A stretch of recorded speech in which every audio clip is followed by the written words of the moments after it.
دو قسم کے مردار کھانا حلال ہے۔ یہ حدیث سے ثابت ہے، میں اپنی طرف سے نہیں کہتا ہوں۔ دو قسم کے مردار حلال ہے۔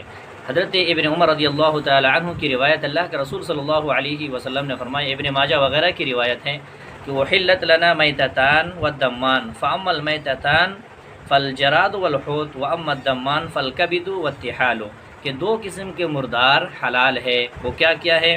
اما المیتتان فالجراد والحوت، ایک ٹڈی اور دوسرا مچھلی، یعنی یہ دونوں جانور اگر مر جائے، مردار ہو، پھر بھی ان کو ذبح کر کے کھایا جا سکتا ہے، کوئی حرج کی بات نہیں، ہمارے لیے جائز ہیں۔ اور دو قسم کے خون کون سے حلال ہے؟ وَأَمَّا الدَّمَّانُ فَالْكَبِدُ وَالطِّحَالُ، کلیجہ اور تلی، یہ دو قسم کے ایسے خون ہیں جو ہمارے لیے جائز اور حلال ہے، ہم کھا سکتے ہیں۔ اس کے علاوہ بقیہ جو مردار جانور ہیں، گائے، بیل، بھینس، یہ ہمارے لیے زندہ حالت میں جائز ہے، مگر یہ اگر مردار ہو جائے، مر جائے تو ہمارے لیے جائز نہیں ہے۔ مگر دو قسم کے مردار ایسے ہیں کہ اگر وہ مرا ہوا جائے، سڑ جائے، مگر کھانا اگر چاہیں آپ کھا سکتے ہیں، کہ کوئی حرج کی بات نہیں ہے۔ وہ دو قسم کے جانور کیا ہے؟ ایک مچھلی اور دوسری ٹڈی۔ اسی طریقے سے دو قسم کے خون ہمارے لیے جائز اور حلال ہے، وہ ہے کلیجہ اور تلی، یہ دو قسم کے خون حلال ہے۔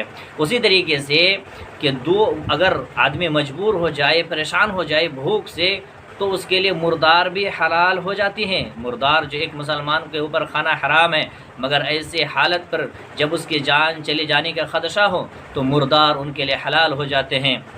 اس کی کیا دلیل ہے؟ آئیے سب سے پہلے ہم سورہ بقرہ آیت نمبر 173 نمبر کی آیت کو دیکھتے ہیں۔ اللہ تبارک و تعالی نے اس آیت کریمہ کے اندر فرمایا کہ فَمَنِ اضْطُرَّ غَيْرَ بَاغٍ وَلَا عَادٍ فَلَا إِثْمَ عَلَيْهِ، کہ جو شخص بھوک سے مجبور ہو جائے اور وہ حد سے تجاوز کرنے والا اور اس کو کھانے کا عادی نہ ہو تو اس کے اوپر کوئی گناہ نہیں ہے۔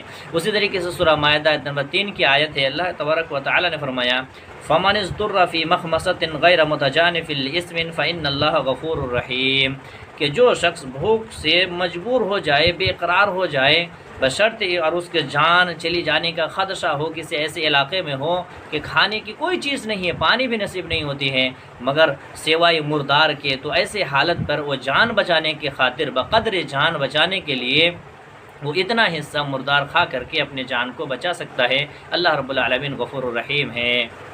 السلام علیکم ورحمۃ اللہ۔ کیسے ہیں دوستو؟ امید کہ آپ حضرات خیر و عافیت سے ہوں گے۔ میں ہوں آپ کا دوست تسلیم الدین محمدی، اسلامک نالج 940 چینل میں آپ لوگوں کا سواگت ہے۔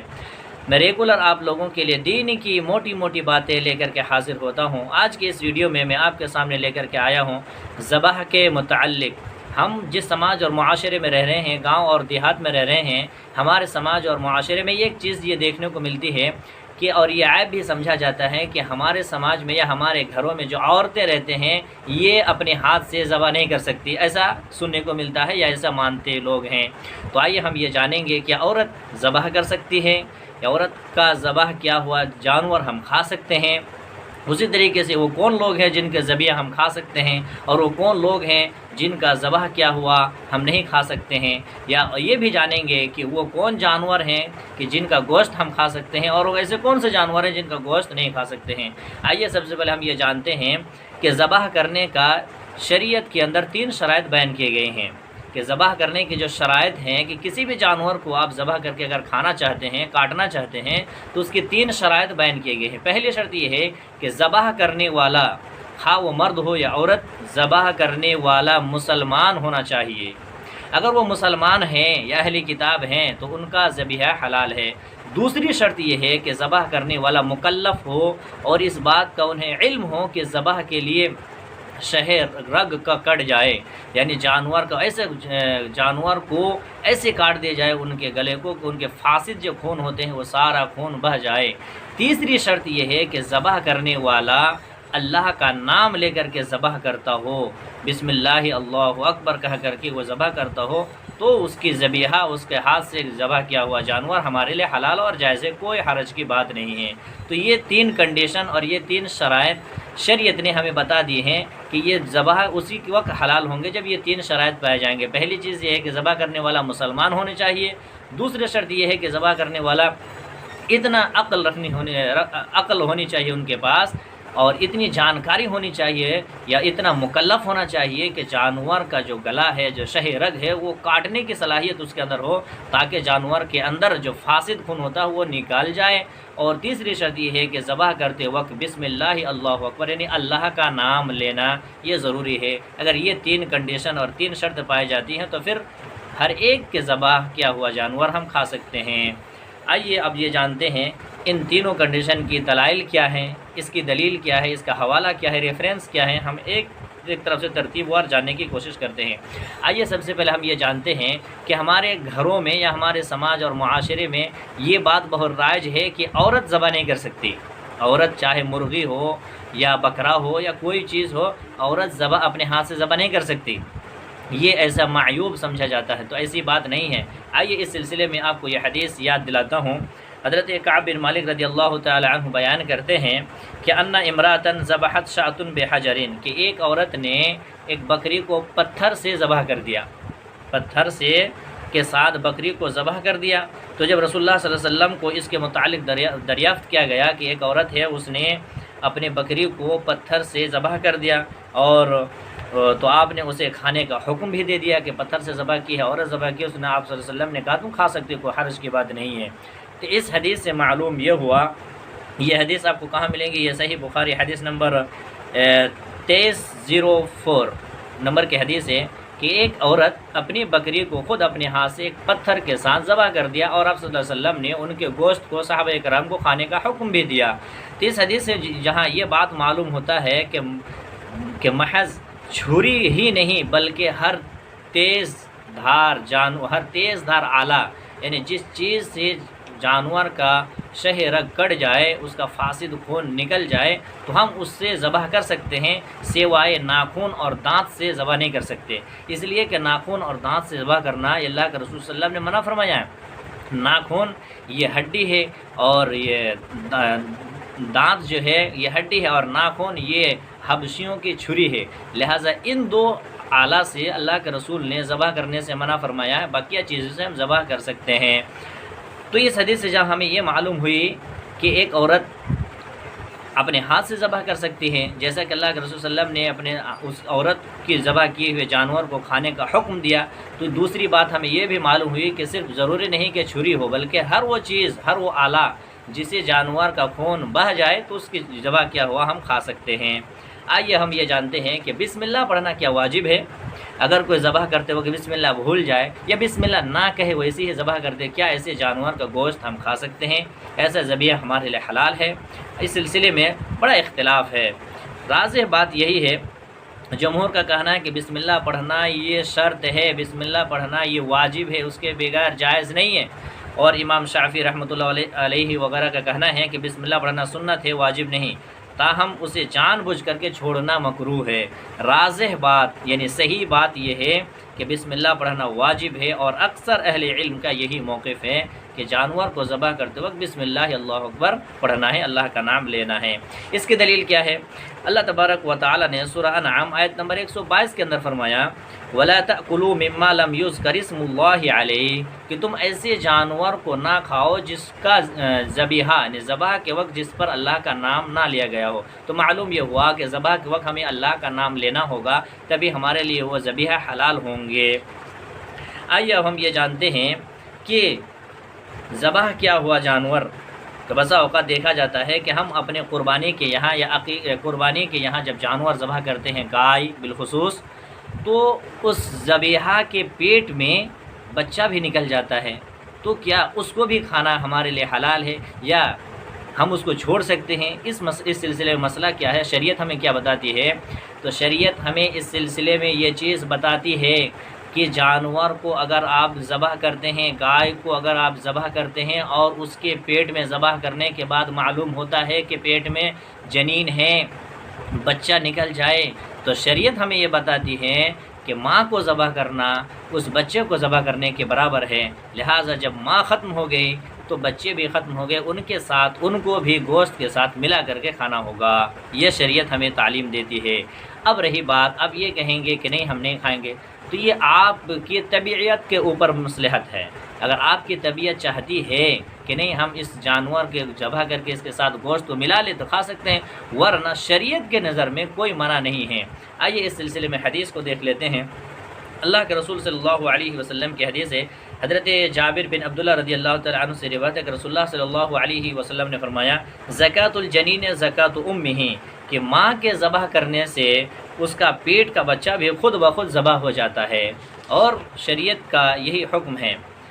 امام شافعی، امام محمد، امام ابو یوسف کا قول ہے کہ پیٹ کے بچے کو دوبارہ ذبح نہیں کیا جائے گا، یعنی ماں کو اگر ذبح کر دیے ہیں تو اس سے بچے کا ذبح کرنا ہو گیا، اگر گرچہ ماں کو ذبح کرنے کے بعد پیٹ میں بچہ زندہ نکلے تو ان اماموں کا کہنا ہے، امام شافعی، محمد، ابو یوسف کا، کہ پیٹ کے اندر جو بچہ زندہ ہے اس کو دوبارہ ذبح نہیں کیا جائے گا، اور امام ابو حنیفہ وغیرہ کا کہنا ہے کہ پیٹ کا بچہ اگر زندہ خارج ہو تو پھر اسے نئے سرے سے ذبح کیا جا سکتا ہے، بصورت دیگر اسے نہیں کھا جا سکتا۔ تو راجح یعنی صحیح بات یہی معلوم ہوتی ہے کہ امام شافعی وغیرہ کا موقف، کیونکہ یہی اقرب الی الحدیث ہے کہ ماں کو ذبح کرنا، دوبارہ بچوں کو ذبح نہیں کیا جائے گا، بلکہ ماں کو ذبح کرنا ہی کافی ہے اس بچوں کے ذبح کے لیے۔ تو ایک بات ہمیں یہ معلوم ہوئی اس حدیث سے کہ اگر ہم جانور کو ذبح کرتے ہیں اور اس کے پیٹ میں کوئی بچہ نکل آتا ہے تو اس کا کھانا حلال ہے، اور اللہ کے رسول کی حدیث ہے کہ زکوٰۃ الجنین زکوٰۃ امہ، کہ ماں کو ذبح کرنا، اللہ کے رسول صلی اللہ علیہ وسلم کی جو حدیث ہے وہ یہی ہے کہ زکوٰۃ الجنین زکوٰۃ امہ، کہ ماں کو ذبح کر دینا بس اس کے بچوں کو یعنی جنین کو ذبح کرنے کے مترادف ہے۔ اب آئیے جنین کس کو کہیں گے؟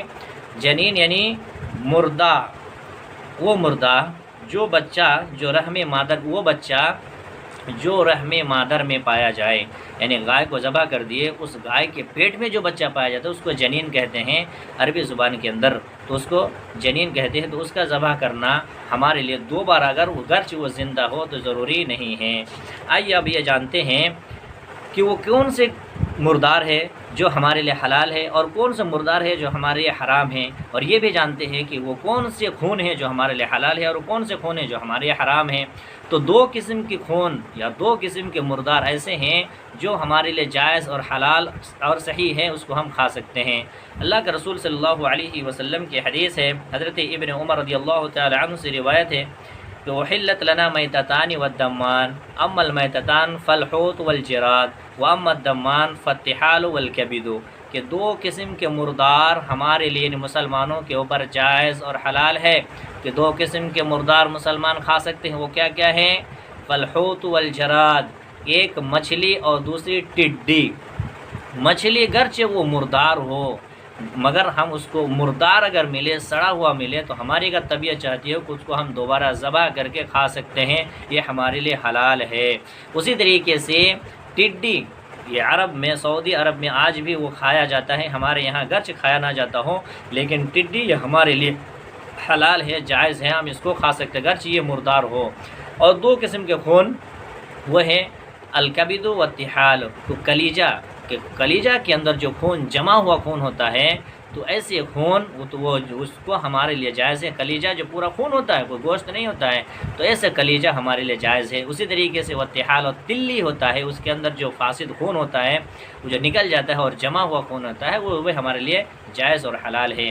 آئیے اب یہ جانتے ہیں کہ وہ کون سے جانور ہیں کہ اگر وہ مر جائیں تو وہ ہمارے لیے حرام ہو جاتے ہیں۔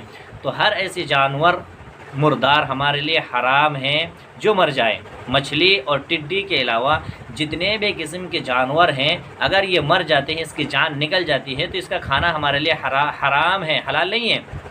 ہاں مگر آپ اگر کسی ایسے علاقے میں پہنچ جاتے ہیں، ایسے ایریا میں چلے جاتے ہیں جہاں پر کھانے پینے کی کوئی چیز نصیب نہیں ہوتی ہے، پانی بھی کھانے کو نہیں، پینے کے لیے نہیں ملتا ہے، ایسی صورت میں آپ کو بھوک میں تڑپ رہے ہیں، بھوک سے تڑپ رہے ہیں، آپ کی جان چلی جانے کی خدشہ ہے، تو ایسی صورت میں شریعت ہم نے ہمیں یہ بتلائی ہے کہ آپ اپنی جان کو بچانے کی خاطر اتنی مقدار میں آپ اس مردار کو کھا سکتے ہیں کہ آپ کی جان بچ جائے۔ تو اتنی مقدار میں اس مردار کو کھا سکتے ہیں جب ہماری جان چلی جانے کا خدشہ ہو اور اس مردار کے علاوہ کوئی دوسری چیز نہ ہو۔ اس کی دلیل کیا ہے؟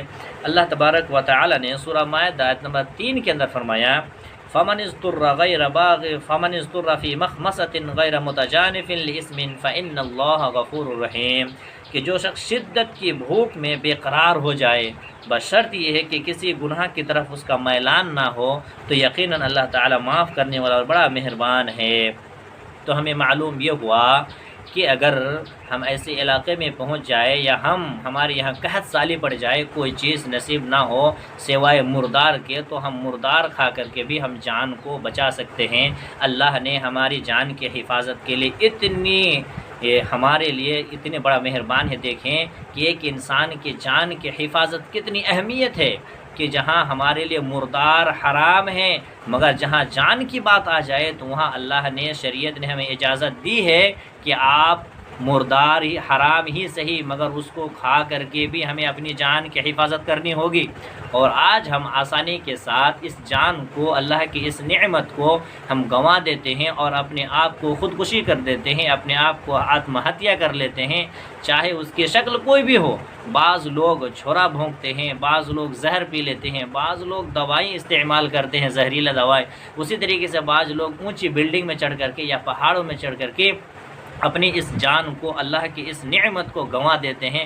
یہ ہماری اور آپ کی یہ بہت بڑی بدقسمتی ہے میرے بھائی۔ اللہ، یہ جان اللہ کی امانت ہے، اور اللہ نے اس کی حفاظت کرنے کی خاطر دیکھیے کس قدر اہمیت دی ہے، کہ اگر آپ کی جان چلے جانے کا خدشہ ہو مگر کھانے پینے کے لیے کوئی دوسری چیز نہیں ہے حرام کے علاوہ، تو ایسی صورت میں آپ حرام کھا کر کے جان بچا سکتے ہیں۔ اللہ نے اتنی یہ تاکید کے ساتھ ہمیں حکم دیا ہے، تو معلوم یہ ہوا کہ ہمیں ہر حال میں ہماری اس جان کی حفاظت کرنی ہوگی، اور ہمیں ہر موڑ پر، زندگی کے ہر موڑ پر ہمیں کتاب اللہ اور سنت رسول کے مطابق ہمیں چلنا ہوگا۔ اللہ تعالیٰ سے دعا کہ اللہ تعالیٰ ہمیں اس کی توفیق دے۔ انشاءاللہ اگلی ویڈیو میں پھر میں بات کروں گا کہ خودکشی کرنے کے لیے جو لوگ خودکشی کر لیتے ہیں دنیا میں طرح طرح کی شکل میں، تو اس کے آخرت میں اس کا انجام کیا ہوگا، اس سلسلے میں انشاءاللہ نیکسٹ ویڈیو میں بناؤں گا۔ اب تک کے لیے میں رخصت چاہتا ہوں۔ السلام علیکم ورحمۃ اللہ۔